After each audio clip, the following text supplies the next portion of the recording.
Hey guys, I wanted to do a quick review of this WEN generator, 2000 watt inverter generator. I've had the unit for about 4 months. I've got 70 hours on it.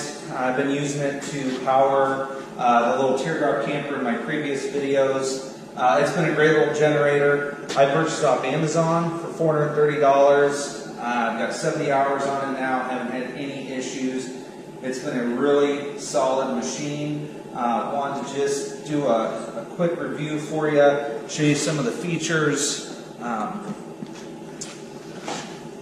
So it's got a couple AC outlets on it. It's got a USB import as well. So anyways, I put about 70 hours on this. As you can see here, I added this hour gauge does not come with it.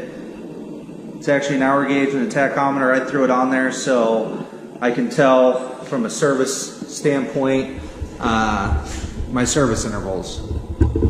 So anyways, I would recommend this generator. I've used it to power about a 500 watt heater. I've used it to power an AC unit in the camper. It'll basically power everything we have. It'll also power the small microwave and also the microwave and small coffee maker we have. So I'm going to open up this garage door and fire it up, let you guys hear it run.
Alright guys, if you've got any questions, comments, put them below. I'll be more than happy to answer any questions you have.